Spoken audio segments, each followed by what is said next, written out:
Hello there. How are people doing?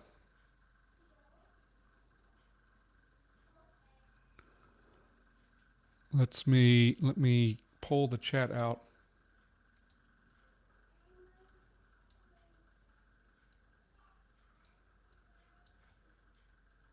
Hello.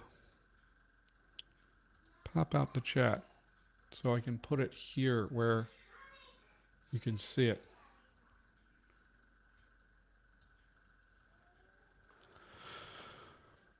Okay. So, I just wanted to show you guys that I have been working on things. I have and this is weird. Am I not visible to you guys? Let me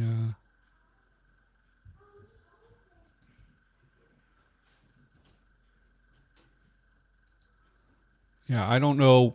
So I am trying a different method for streaming, and apparently it does not show you my camera right now.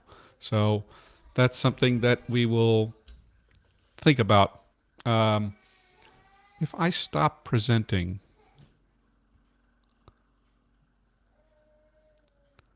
I stop presenting. What does it do? I have to wait for the thing to update. But anyway, I am doing some new work on the dice tables. Yeah. Okay. You do see my face in the corner? Okay. I couldn't see that from my preview. So let me go ahead and hit the present button again so that you can see what I'm working on. There's no, I don't want I want to share the screen. There we go. All right. So I have been working on the on these things, these dice tables. I actually did revise the number marking table because you know, I found a new way to do things. So I did it so it's one table to get most of your things, and then you can also roll an additional d4 to see if there's an associative plural. We already got the we already rolled, and I'm going to make a policy that once I have determined something with a roll, I'm not going to go back on it because these dice tables are a work in progress. Um, so it's just gonna be messy like that. I will show you a little bit about how I have been doing this because the the limitation I had before was the GramBank site only allows you to compare two features at a time. But if you have R and you download this library, I don't know if you guys can see that. The library Ling Typology. It has commands for you to just download GramBank features in a table, and then you can do all the things you can do in R on the GramBank data. It's very handy, much handier to have than using the site when I'm doing stuff like this, where I got to say like, okay, I want to get oh, well, happy first time, Bubba J. Hopefully you will get caught up. We are working on on the a version of the Draconic language for D&D, and I'm just going over. I've been also working on those wonderful D100 dice tables that you see in D&D books. Some of them will use other dice, but it's most practical to use the. So basically this Rambank feature, this is the command to download a table with whatever features you define here. And you get the feature numbers from Rambank. You just look up, you know, in this case, I was looking for morphosyntactic alignment. So I looked up the, I think what they say is it's whatever alignment of flagging. So ergative alignment of flagging. Flagging just means it's marked on the noun or the NP. And so that that is how they define that. Okay. Oh, that's where my face is. It's way up in the corner. Okay. Yeah. So you've got these, and you can take that, and then you can do stuff like, I don't know.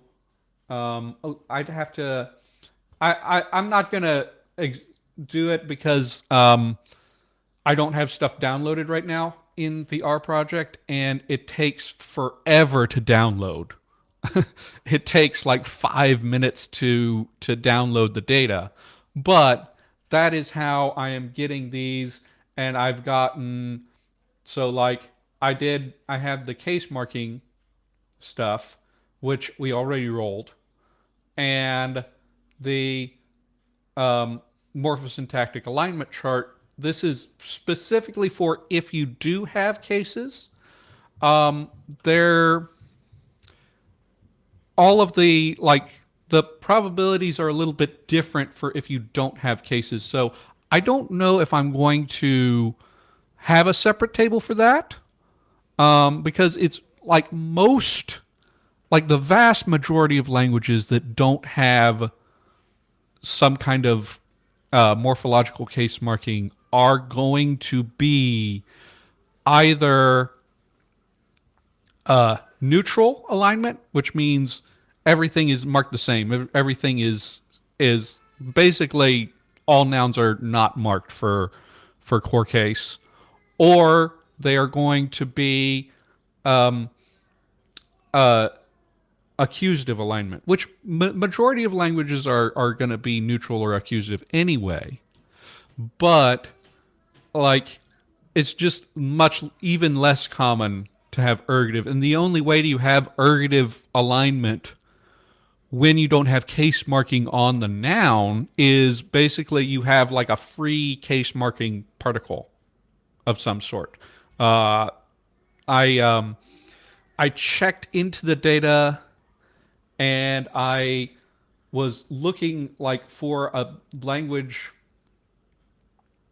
No, not right now. I was looking for a language that did this in the data, and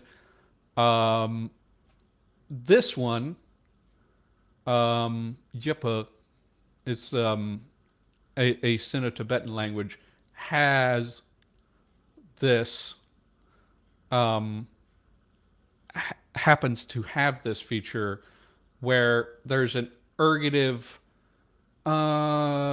Jacques is calling this an ergative post position.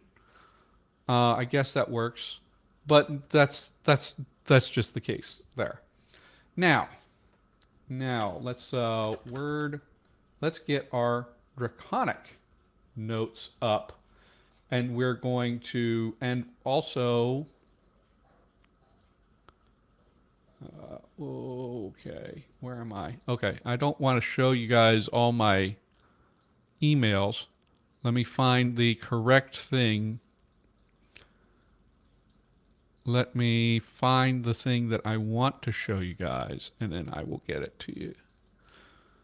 Where is that? So, oh, Patreon, right?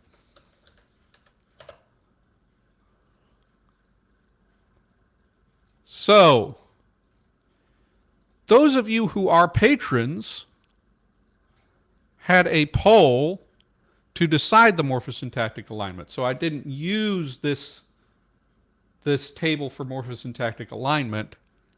which I didn't even have. I instead decided to make that one a patron poll because, you can mix and match.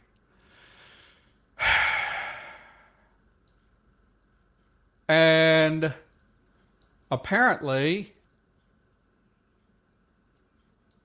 you guys chose tripartite. So I've never done a tripartite language before. It's going to be interesting. But that means that we basically have what we need. So um, let's actually go over what we're talking about then. So do we have like a section of nouns that I'm working from? Huh? So nouns are marked for plural and for case.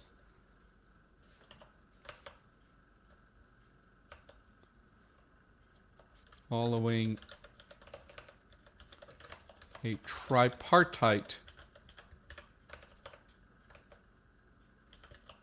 alignment. And let me just pull up something to go over this because, I don't know who all's watching this. Maybe there's some people who need a little explanation. So, pedia morphosyntactic alignment.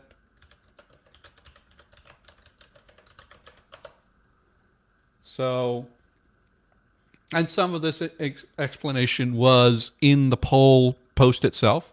So we can go here. So S is for the subject of an intransitive verb. You can hear sometimes it's called the experiencer, sometimes it's called subject. The agent is in a transitive verb, the subject of a transitive verb. So the role of this is that this is the thing, the person or thing that is acting upon something else. So, like in the sentence "I eat," in the sentence "George eats," George would be the S role, the subject role. In the subject "George eats a sandwich," then George is in the agent role. If in the sentence "a dog eats George," or maybe "a dog ate George" would be more reasonable, then George is in the object position. And so the different alignments work differently. So the most common is a nominative accusative, and that groups the S and the A together. That's what we have in English. Only in pronouns, but you have a sentence like he ate, right? And then he ate it. That's the same he. But if you have it ate him, then the he in the patient changed to him. That's where you get the morphosyntactic alignment. But where you get the nominative accusative alignment. What happens is that you have these two will be the same, and then usually, not always, usually there will be a marked accusative case that will separate this object out, the patient object argument out. They're using O. Sometimes people use P, sometimes people use O. Ergative absolutive does it the other way, groups this subject with this experiencer with the object. And so you would have something like him ate, and then he ate it, and then it ate him, so that the him, that would be the absolutive, and that would go, and then the ergative would be marked. The agent would be marked separately. And there's different things. So the active stative the active ones are a different one. This is the one that y'all chose with the patron poll. And by y'all, I mean like 4 of you. Um, but so go get on the Patreon if you want to be influencing those choices, because you can easily be influencing the direction of this language. So tripartite, all three of these are different. And not having a lot of experience with tripartite languages, I'm not sure how. I'm thinking that the S argument is going to be more likely to be unmarked. But if people in here who know more about it than I do want to correct me on that, then that will be I can figure that out. So now we have to think about, we have one more thing with nouns that we can deal with that would affect their morphology, and that's noun classes, or if you prefer, grammatical gender. And to decide that, I have figured out now. Graham-Bank is not great for figuring out how common it is just to have noun classes in general, because the way that Graham-Bank breaks it down, it's great for typologists, but it's kind of iffy for this, is like it has very simple questions. Does the language have this or this? And all the gender questions are broken down either by what it agrees with, or by the like semantic basis, or there's one that's like, is there a class of nouns that's not predictable semantically or phonologically, which I don't know what to do with. But I have worked up a table on semantic basis. I don't know if I'm going to use that. But cross-referencing, Walls has like number of genders going 0, 2, 3, 4, 5. And so I have used the Walls data and sort of cross-referenced based on like combining all of the gender features in Graham-Bank to get at the idea that it's about a third of languages have some kind of noun class system. So, given that, we can go ahead and start rolling for noun class.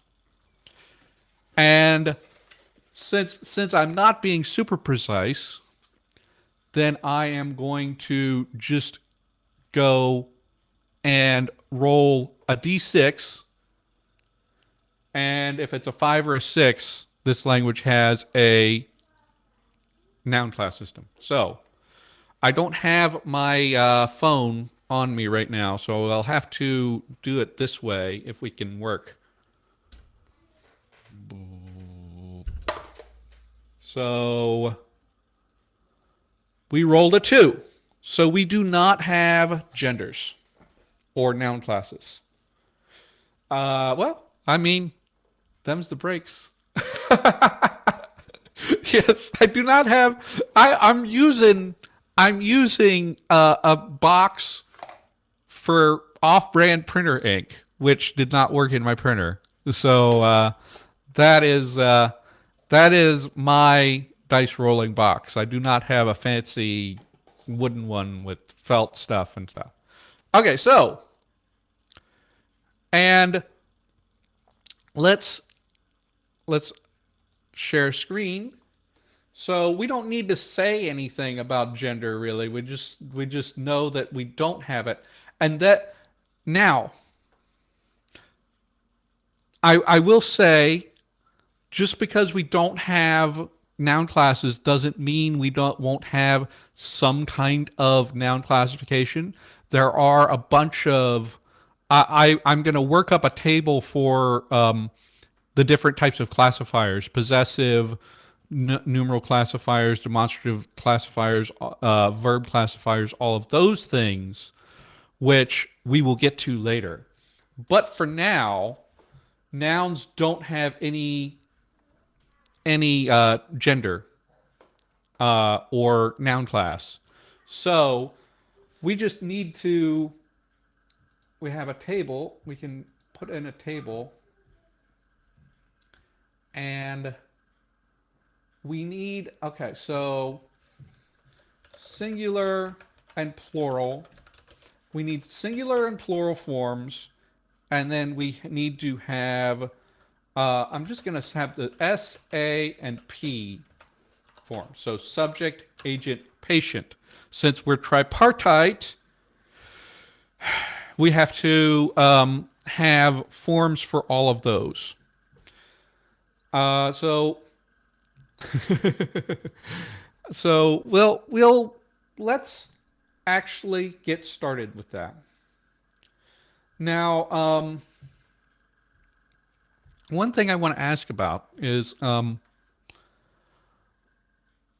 know that. Okay, I know that David and Jesse go out of their way to find a source for like every affix, right, and do grammaticalization that way. Uh, I'm not at least they do for Langtime Studio. I'm not sure that that's the approach that I'm going to do for everything. I feel like that's sort of a stylistic choice on their part. It's definitely fun to have it, but at the same time, it's like, do I need to do that? Do I necessarily need to have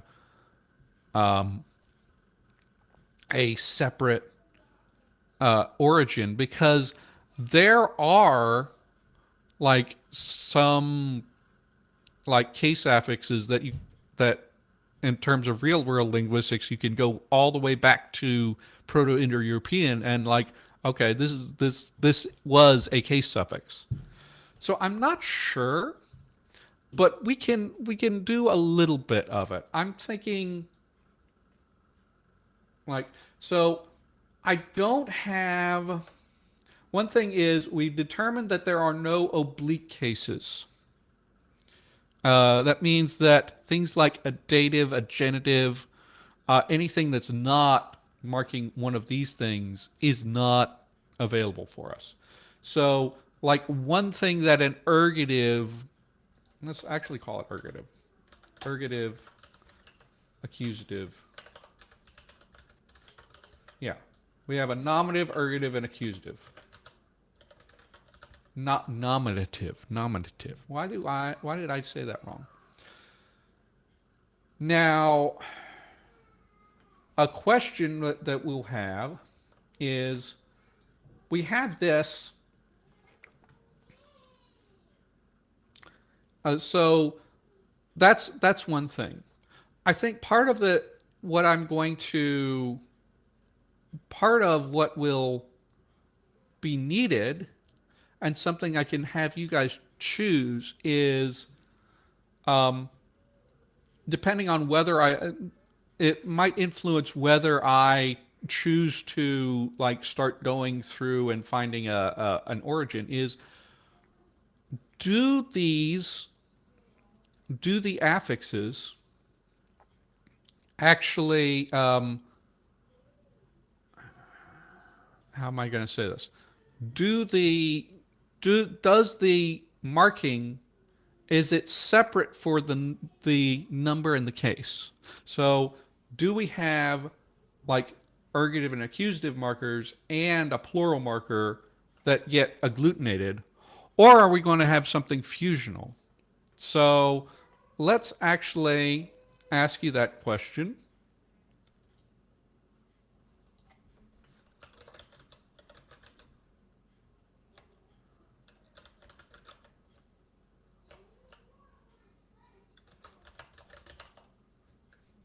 Are and case indexed in marked in morphology. And I will move this off screen and we're going to say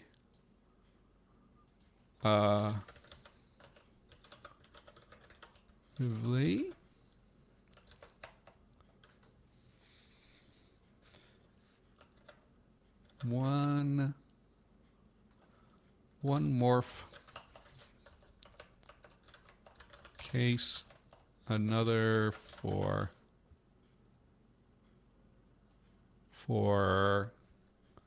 number, or so the question is, like, say we have our noun ga means dragon. Are we going to have a situation where we add an X for the case and a Y for the plural, or are we going to have a situation where we have just a ga and we add an A and that is everything? That encodes both of these things. Fusional morph encodes both case and number.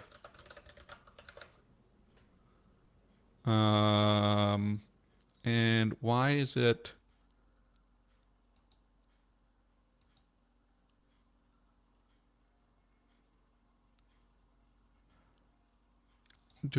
Are these too long?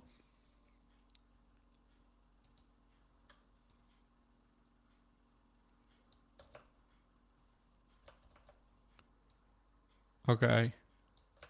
Okay, I will just do simple ones and then if you have questions about that. Okay, so we've got the poll started. Is there a right answer, Bubba J?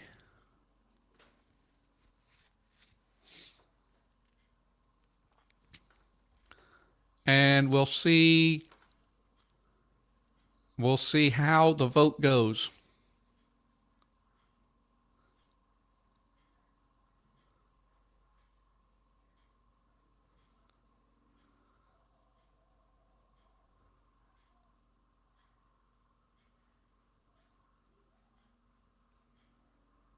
Okay.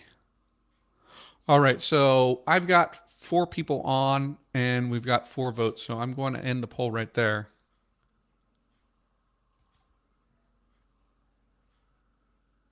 And that was kind of overwhelming. So we're going to be fusional. So that works. So like these are going to be different than these. I think that our best way to do this is, let me get my Lexifer out. We've got this. And I'm going to generate 10. And then I'm going to pick from there because I want to be able to pick different different things. Let's see. Okay, so right, so we want to, like, these are great. These are great grammatical morphemes, right? Because they will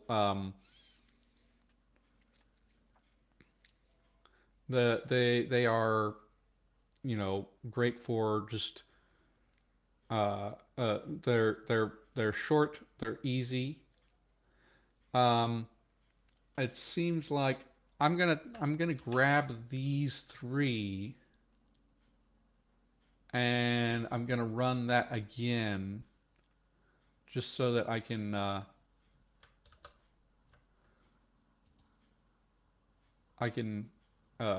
get more because I need at least 4. This'll work. this could work for one. And yeah, and okay, let's start with that.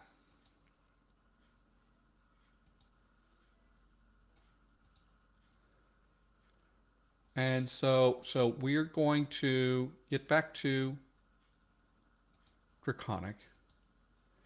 And let's start with, so I'm going to right now, I'm just say nominative singular is just marked as a zero. There is nothing there, right? And let's actually ask you guys, do we want to do this prefixing or suffixing? Um, so suffixes are much more common, I believe.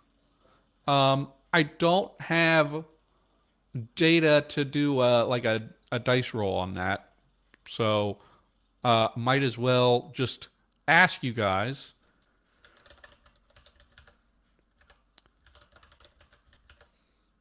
And I'll add an option for other in case you guys want to do something else. But affixes are probably going to be the most the easiest thing to do.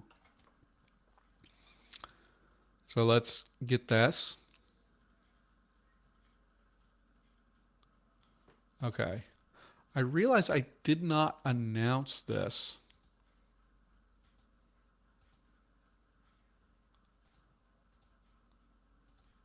Things are, and I'm going to, while I'm here,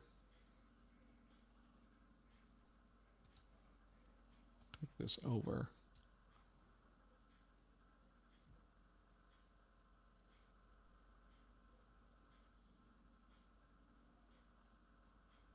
Yeah.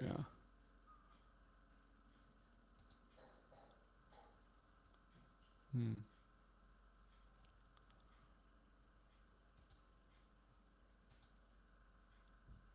Okay, so we've got 3 votes. I am terrible about like not posting things timely.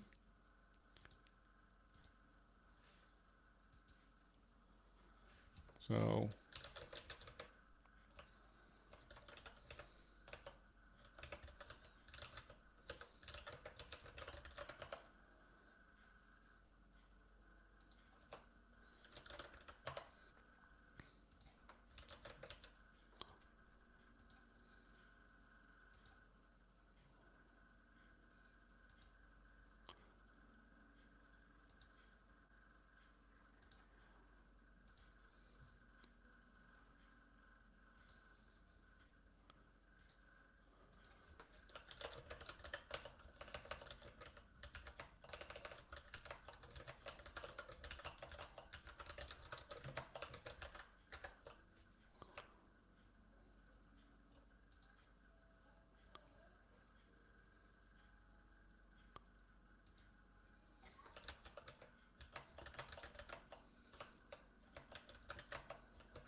and okay, I'm going to end it because it seems like people have voted. Um, Meanwhile, I am sort of getting my announcements out.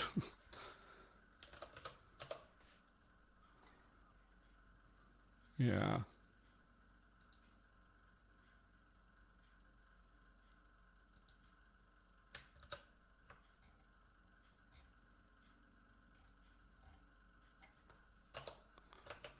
How does that post?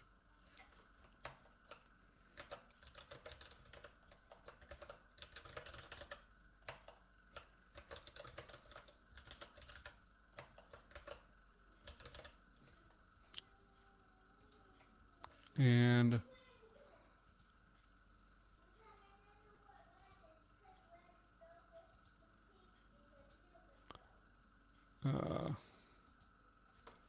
so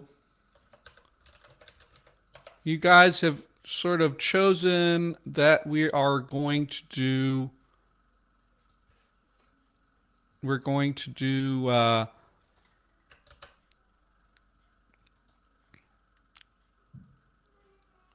we're going to do it with this way, huh? With the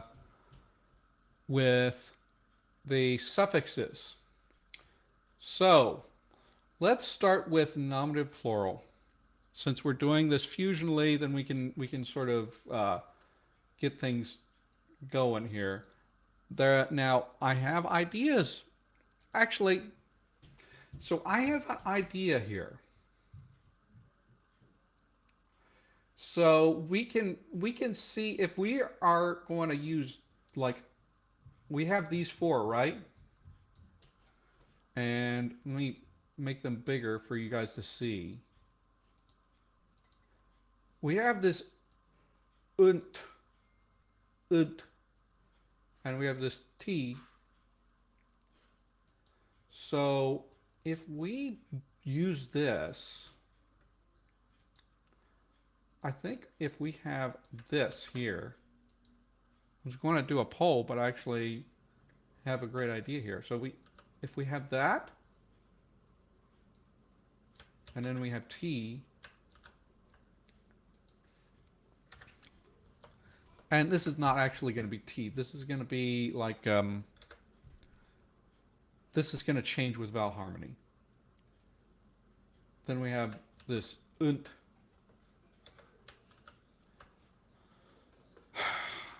You see where I'm going with that?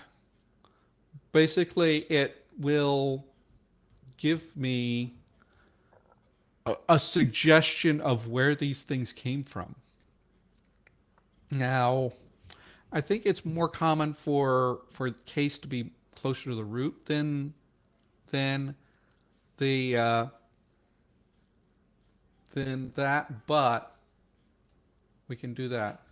So, but this doesn't have to be straight up like how everything worked, right? So we need to, I'm going to go in and I'm going to get a few more words from Lexifer. I'm just going to get 5 this time and see what we come up with. I, e, apie, ifis. Let's get another 5. Okay. There we have kia again. Okay, let's go with this. Kaki ae. So let's go ahead and let's get this.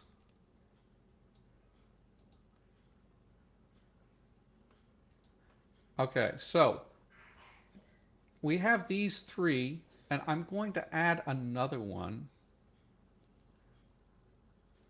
What is the website? That is Lexifer. So this is William Annis made this, and I can give you the link to it. That you can define a phonology of a language, and it can generate random words. I use that. I'm using that, and I am using Lexergy, which does sound changes. So that will also be useful to get things sorted out. So I'm going to create another poll here. And now we are going to go and grab, we used all these, right? we're going to have these three. What is the accusative plural? And I am going to add another one.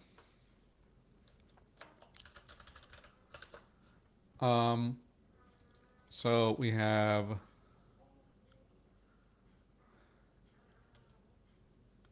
ga. Well, it's actually ga gi. It's actually going to be spelled ga gi e. So we have to do this number. So we'll have ga gi e e, and I'm going to add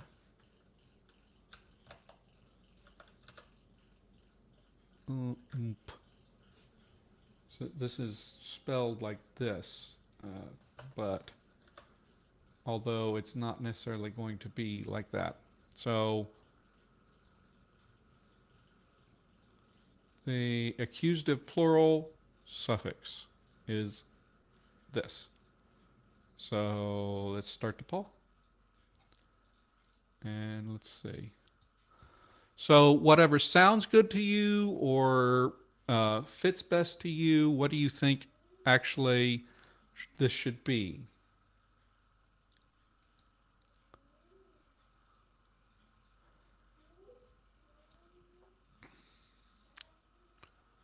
All right. Okay, we're starting to get votes here. And so, and, you know, I'm not going to, for these ones, we're going to say that these are old, like very old. I'm going to actually, I don't know why the formatting is different.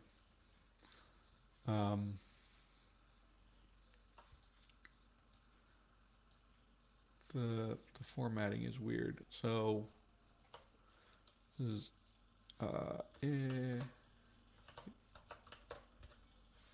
and this is actually going to be until something acts on it. Now, what was that before? Oh, because of the way that vowel harmony works, it's gonna be super weird. Okay, okay. I'm gonna leave the poll open just a second. It looks like we've got. Okay, okay. We've got a tie here. Okay. All right, I'm going to end it here. How do we have? Okay, we have 5 votes in a tie because. Okay, well we've got 6 people watching and 5 votes. So somebody throw in a vote, and you can be the decider on this.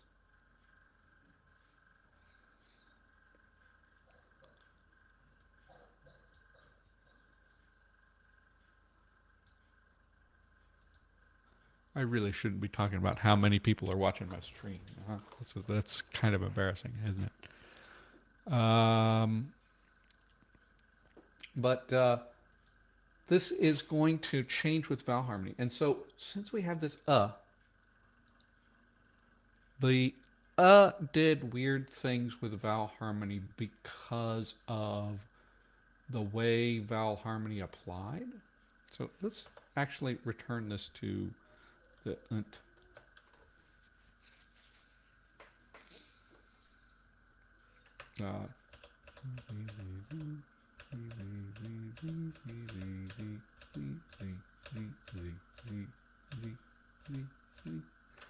Yeah, let's go. Okay, I'm going to end the poll. So we've got 2 two possible winners. Let's do a runoff poll real quick. Which one do you want? Is it going to be, what is the accusative plural suffix? Is it going to be ga, or is it going to be a e? A e.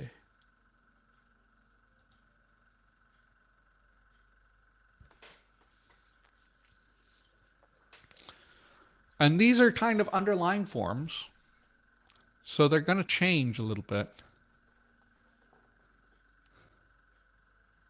Yeah, I can have a lot of different declensions and stuff too. I think we're going to stick with simple for now.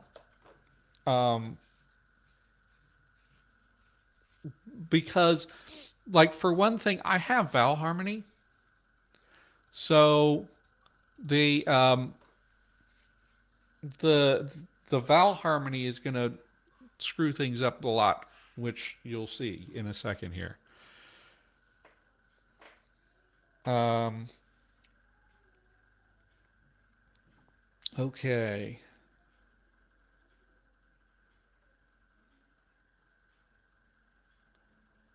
Okie dokie.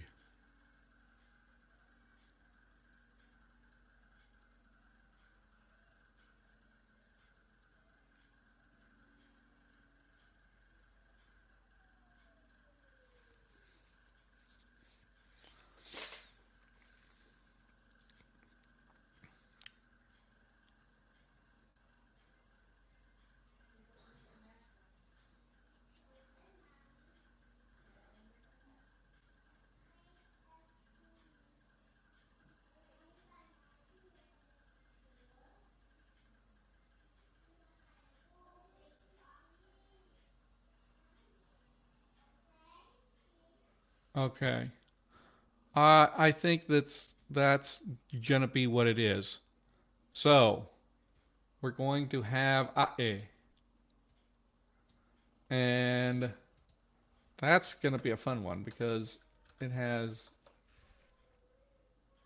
What is this? What is it doing here? Ae. So we have our list, and what I'm going to do, we've got. We actually have a few nouns. Let's go and find something that will, well, this will be neutral, won't it? So I'm going to do something. Let's look at our vowels. And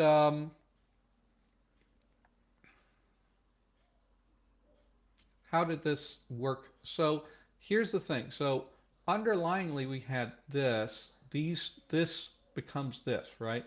This becomes this.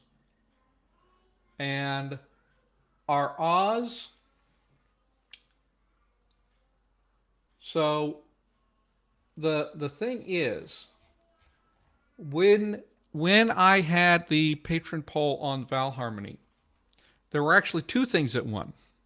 There was there was whether we are first one was the um, strong. We have strong ATR. So the ATR feature is strong. So if one vowel of the root has the ATR, then all the non-low vowels in the root assimilate to the ATR, right? And that causes one thing to happen. But the thing about the other thing that was that it applies from left to right. So that means that I'm going to do the left to right rule when we add a suffix. So these will not actually So these are the underlying forms. But in order to make it make sense when I do Lexifer, I'm going to take this. I'm going to go here and I'm going to change my, we're going to have that vowel harmony rule, but I'm going to input these in as all having lax vowels. And this is going to be tricky because I don't know how to make it skip over the ah. Um, so we can go into the docs and we can take a look at uh, does it just, yeah, so you have already any number of segments. So what I'm going to do here is I'm going to put these, we have 4 words. We have 4, these are the original roots. So, ga, ipi,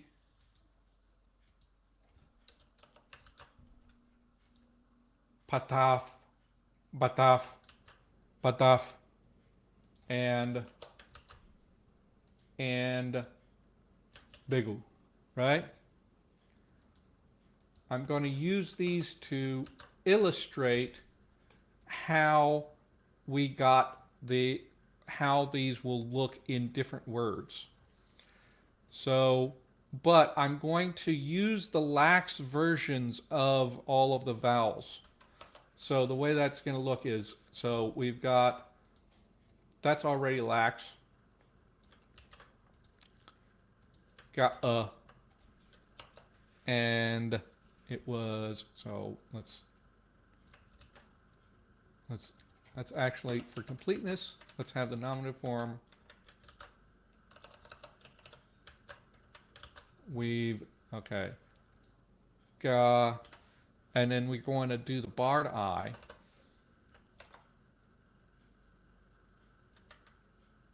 So that it actually does that spreading correctly.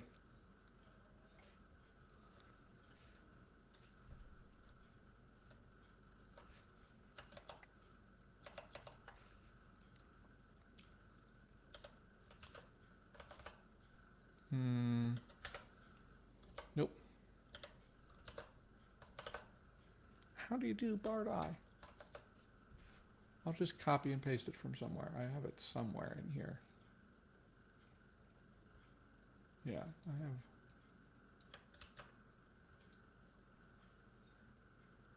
Yeah, we got the barred I. No, this should not be the barred I. This one should have the barred I. That's what it is. Okay. And I should actually do my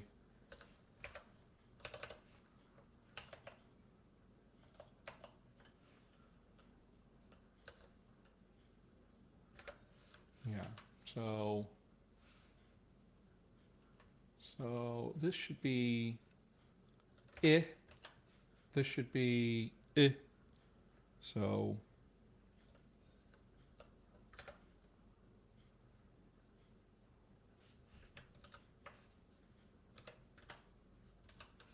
and then we have the accusative is be, be.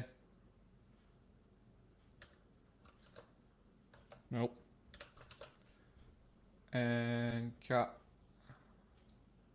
kyae. Okay. So this is a weird one because I don't have vowel hiatus. So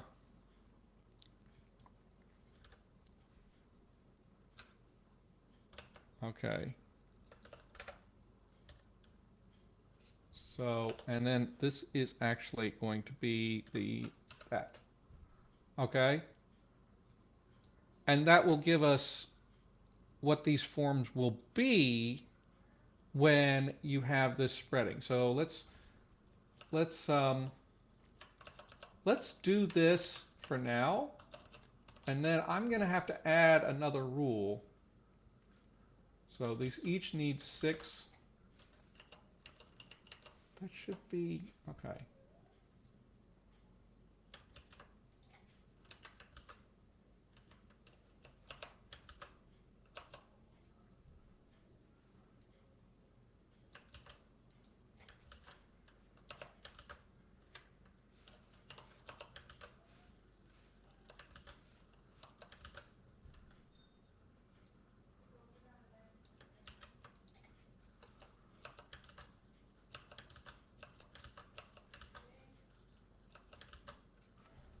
Okay.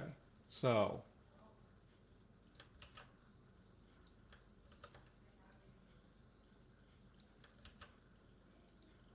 oh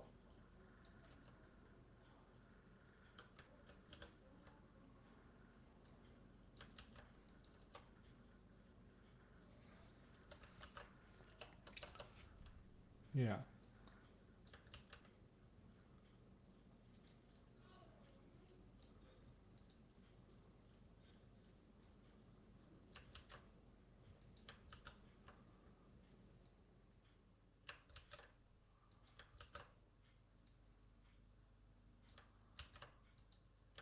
Oh, it's P, which will become that will be spelled as a B, but it's the IPA is that. Okay. And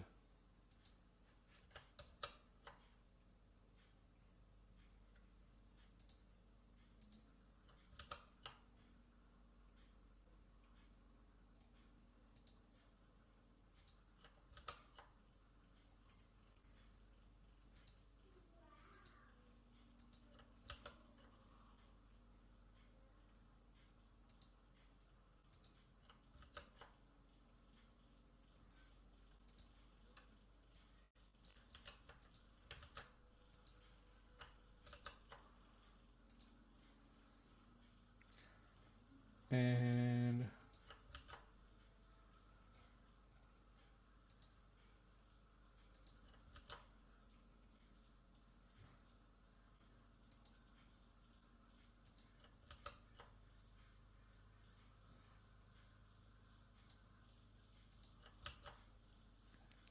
have we already gone an hour? Okay. B, I. Okay. Now, so let's go ahead and we're going to apply sound changes. So, wait. Why is oh because of the lowering rule it becomes ka'a. Okay. So we got ka'a, we got kati, ka'unt, kape, ka'ae, ka'ae, ka'ae. Now and then we have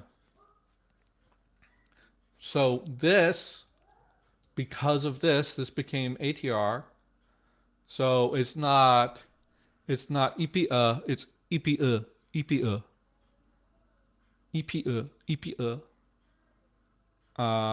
EPT, EPUnt, EPP, not EPP, not EPP, it's not EPP, it's EPP, EPP, and EPIA, EPIA, EPI, EPI. Okay. All right. I'm actually EPI, EPI. Okay. EP, EPA, EPT, EPUnt, EPP, EPIA, EPIA, EPIA. And then Pataf, pataf patafti, pataf, patafunt, patafpe, pataf, patafae. Okay. So we can do a little bit further, and we can see where we had this. We didn't have any chance of hiatus before, so we have to think about hiatus. Then we have to have a question of what happens when you have a consonant followed by these glottal stops that we have. Patafa are we going to delete that glottal stop and it just becomes patafa, patafa, pat, patafa, patafa, patafa, patafa, patafa, um, patafti, patafti, and yeah, patafa, patafa or batafa, batafa. I'm thinking that we can, because this also only occurs when this ends up butting up against a consonant. So I'm going to, this here we are. We're going to do some more polls. So first off, what happens to the glottal stops in suffixes when the stem ends in a vowel?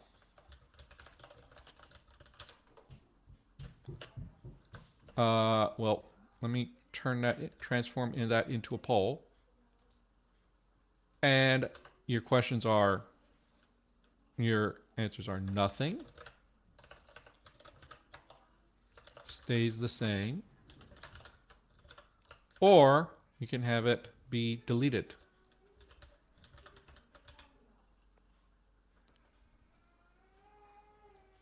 And let's activate poll time.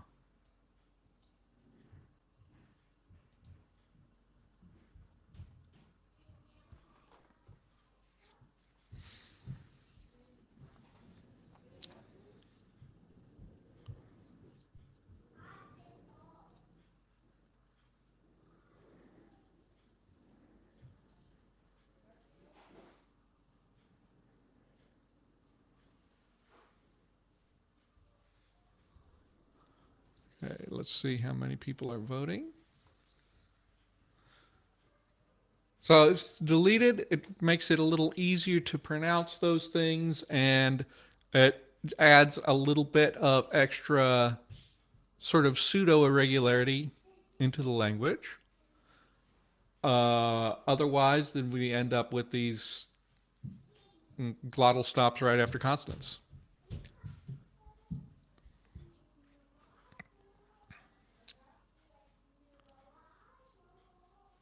Come on, people, let's vote.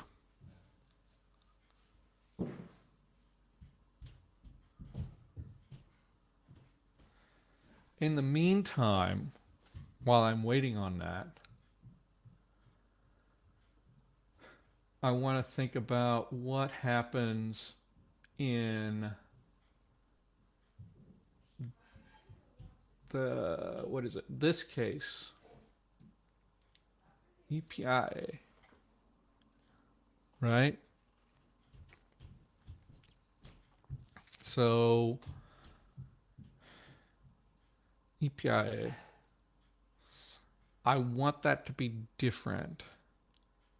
So with this one, you've got guy. So either we can merge that and okay, I think we can end the poll. And you guys have said that it gets deleted. And I have to think about, can we end up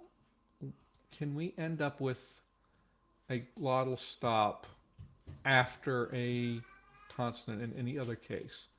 So glottal stop is literally just its own thing, right? And I think I made it so that it won't ever happen.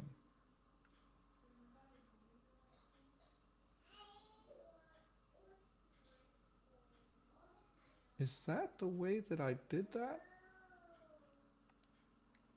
Oh, no?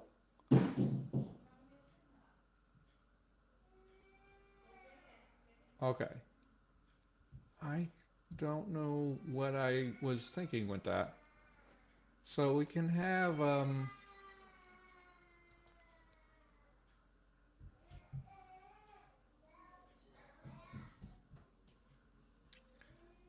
any consonant and a vowel as an onset, but I don't actually end up with that. So no, I don't think so. So I can probably just say,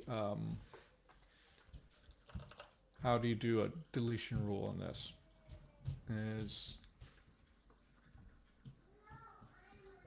Is just a star, okay. So I can probably just say this. So we've got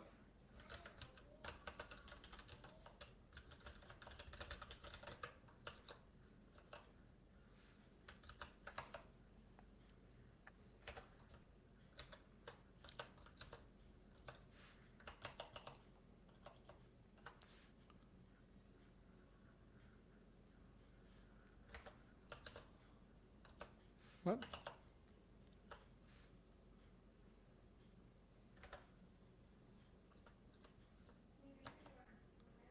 Becomes nothing in the environment, and then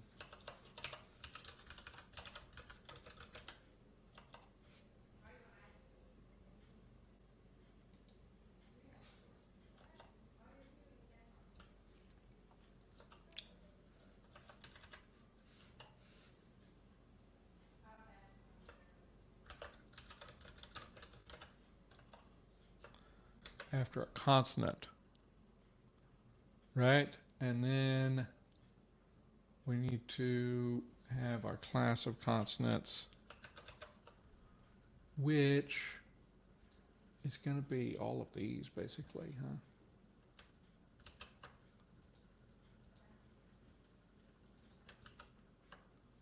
Right. Let's apply that.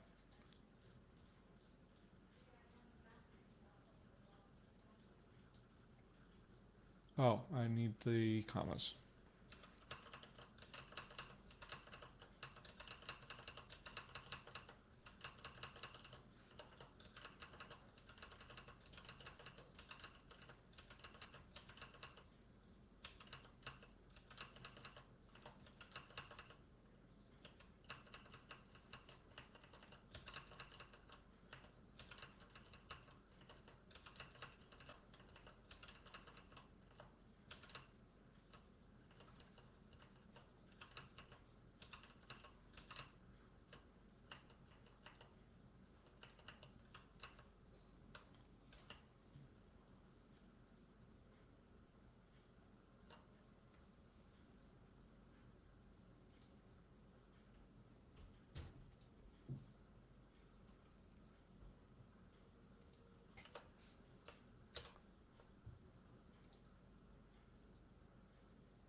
Right.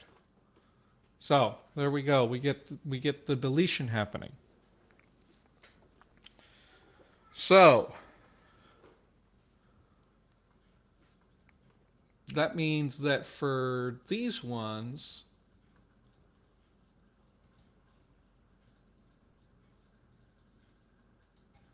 I'm going to say these are the etymological ones. But this is what it looks like now. And these become conditional. And I'll have to clean up and figure out exactly how I'm going to represent these underlying vowels because they are now underspecified. But we're going to have this set up here. Now let's go back.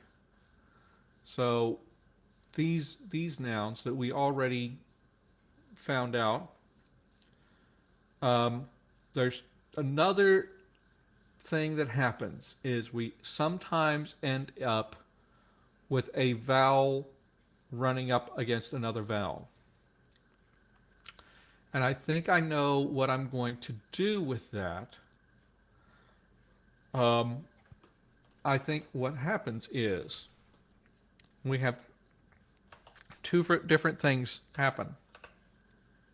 If it's an E, it becomes a Y in the environment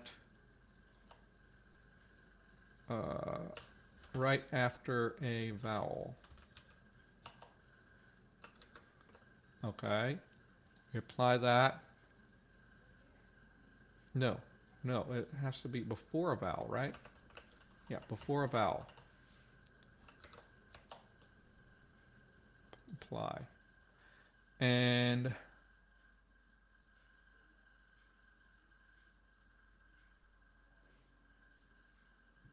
that doesn't happen. That isn't happening, huh? EPI. Is this not? Okay. Because I didn't have the in the vowels.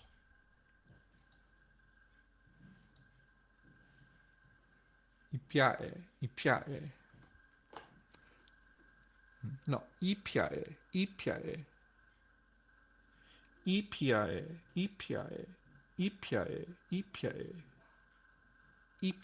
I gotta remember that this language is always stressed on the first syllable, which is hard for me to get my head around.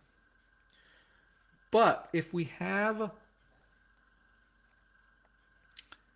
So we're going to have that. We're going to actually do that with... So this actually disappears entirely. This one, I don't think I want to have the same thing happen to. Because of like weirdness. So I'm going to go with that. Only the high front vowel does that. And then any other case, what we have is we get this. We'll insert a glottal stop in the environment between two vowels.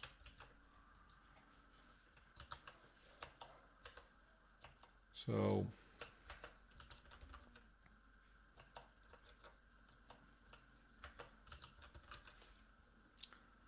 I'll apply that.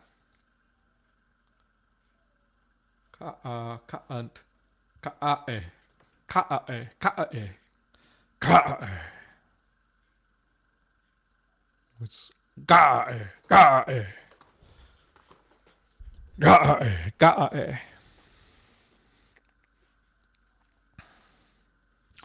That's not a vowel though. Okay, this went weird because this should not be a vowel anymore. So, my goodness, I did not know.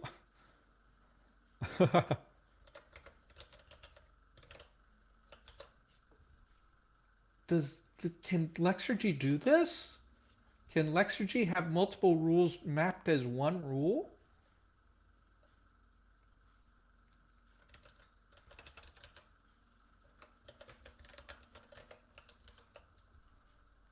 Apply that. Yes. So it can, so if it if it's not defined as a separate rule, it just applies simultaneously. That I did not know about Lexergy. That is interesting. So here we have the paradigms for these languages. Peku peku peku ae peku ae peku ae peku ae. So we can do that. The other thing we could do is delete the vowel. So I'm going to actually, so I'm going to show both of those. Can I comment out, or do I just have to, I'll just, and notepad.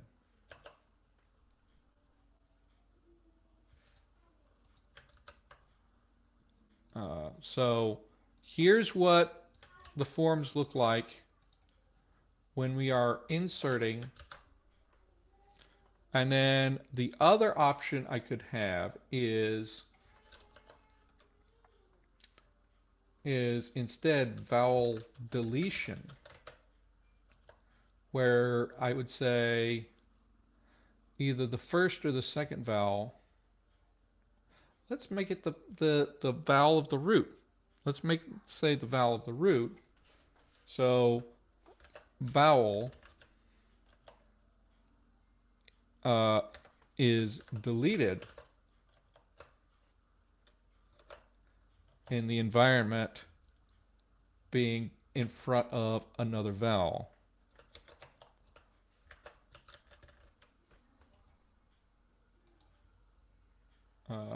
Vowel deletion.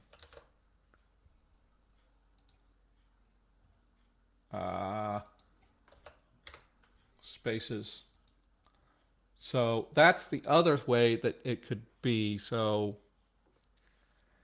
it becomes kae, kae, and ipiae still, but patae, pataf, patafae, patafae, patafa, patafae, ae, beka, bekae, bekae, instead of bega ae. So that's your two options. And we're going to, so this is option A, what the forms would look like, and this is option B, what the forms would look like. So are we going to insert a glottal stop, or are we going to delete vowels? So let's pull this out. Let's actually pull this one. So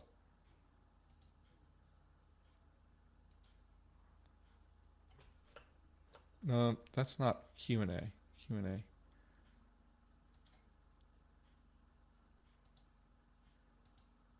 So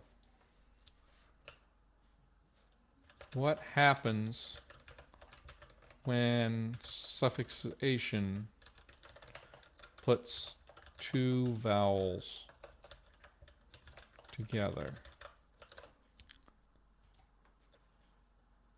A glottal stop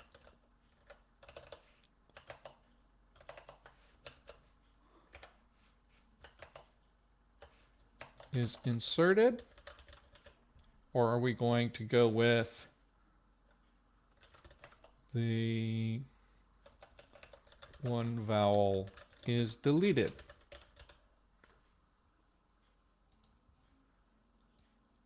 And again, so if the glottal stop is inserted, then your forms look like that.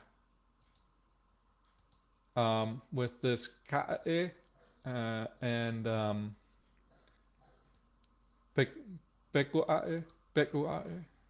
Or if they're deleted, then we get this kae or begae. Beku becomes begae.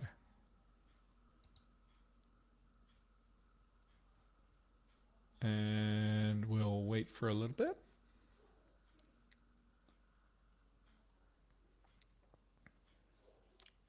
Cancel. Not.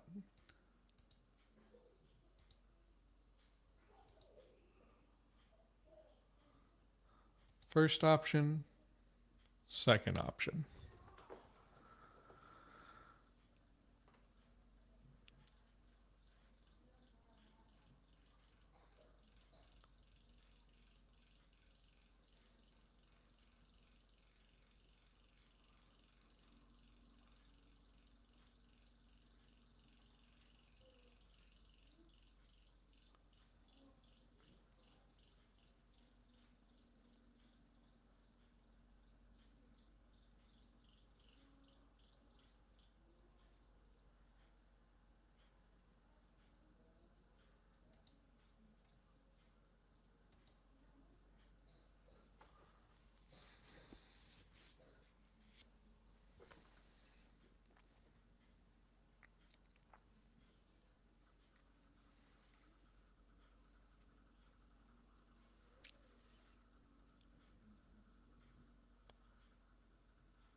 Okay. Okay, it's been a bit on the poll, and so I'm going to end it. And it looks like the of the people who voted, we are preferring one vowel is deleted. So that is what I can do. So I'm going to take these and use these as like exemplars of vowel paradigms, and that will inform uh, you know, everything that goes with that. So we've got, so it's actually ga, and then and then ga, ah, ah, ah, ga, ah,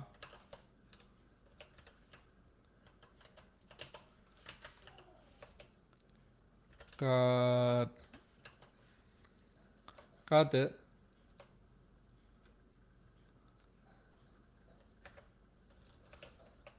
ga, ga de. How did we do that? Ga de, ga be,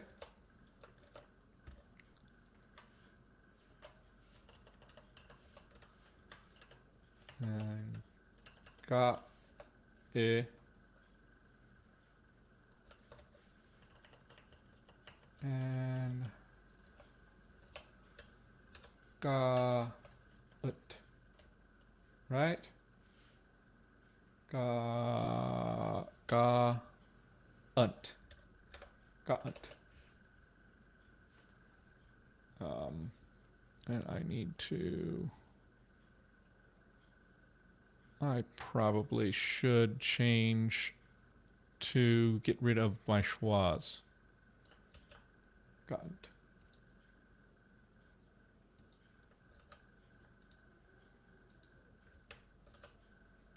Control Z, why?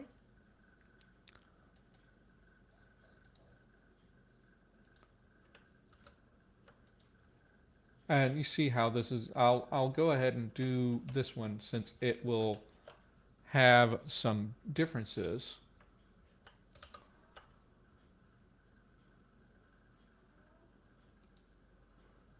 So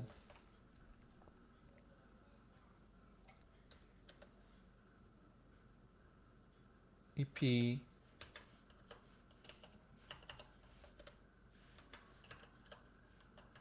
and this is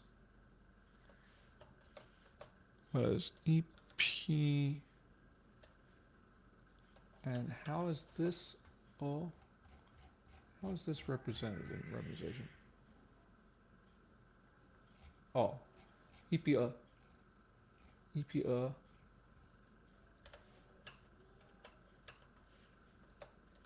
EPD,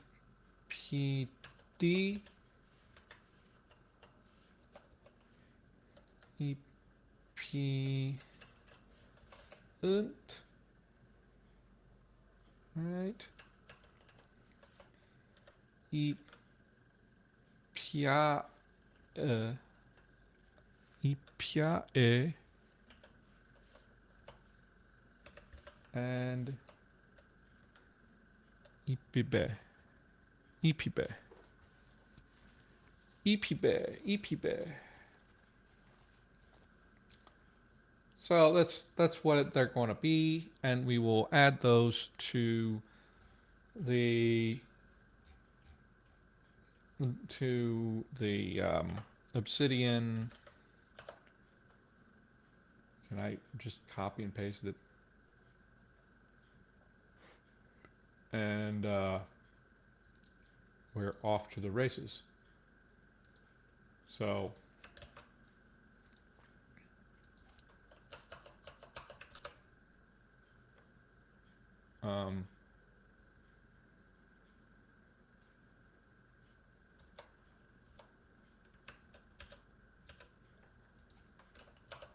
okay, it becomes a table, but why is it like that?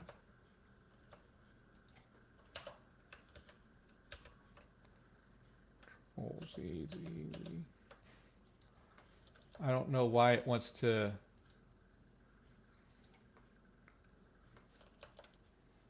be like that, but anyway.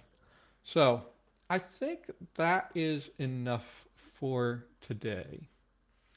So the next thing that we're going to be, so we've figured out all of our noun forms now. Our next step is going to be starting working on verbs, which I have some tables for verbs. About tense marking, and you know, tense more. Lots of things about tense marking, mood marking, agreement. So we can start on that. And why is this always wanting to be there? Control-Z. So we can get going on the verbs, get verb morphology, then we need to decide what other classes there are. I think as a parting thought, I'm going to go ahead and roll on this table, and then I can have some questions about tense marking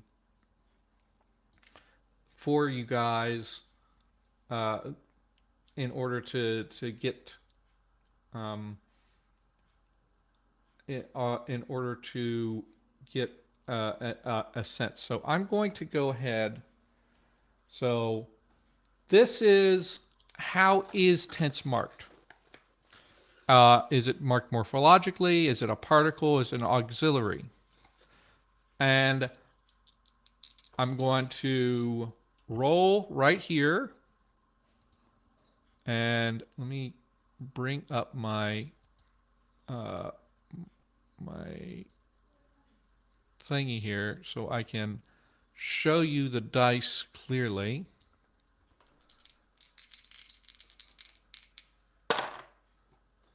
And I got a 12.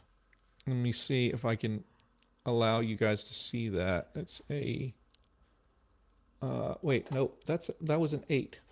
That's an 8. And so it was an 18.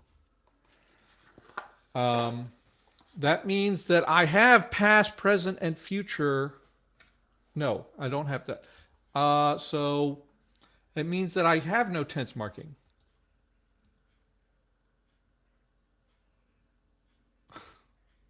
Well, let's move on then. So we don't have any tense marking. Let's see if there's any aspect marking. And we'll just come up with a different idea. 40. Can I, without it sliding around, it's hard. That's 40. And so 8 to 45, no, it's 9 to 42. We have a perfective imperfective marker. And we'll go ahead and do mood 2. So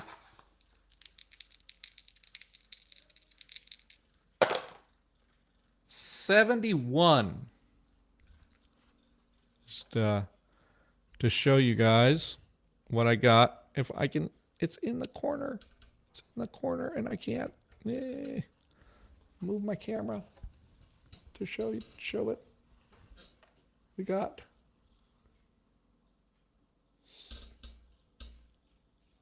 I had 71. It moved. Okay, I need to find. I didn't have my phone on me. It was 71. So 63 to 74 is mood is marked morphologically on the verb and with particles. So we go here. So we've got so we'll get into a verb section. Verbs. So we have, so it was, there's no tense marking, right? And we have perfective imperfect aspect. And, okay. Yeah, that's where we're going to do it. So I'm going to have verbs are marked for perfective, imperfective, and for mood, there are also mood particles. So what I'm going to be asking then is, since we are marking for mood, I may decide that there are other aspect markers too, but there's not. But they have to be morphological because of the way that this is structured.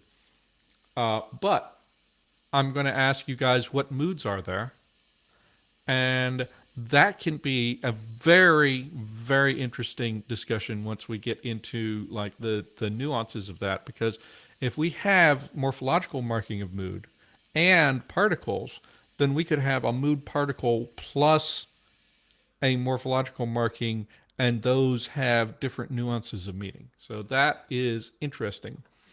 I will think about that and see how that's going to work. And until then, I guess I'm going to see you guys next week and get working on a little bit more about verbs.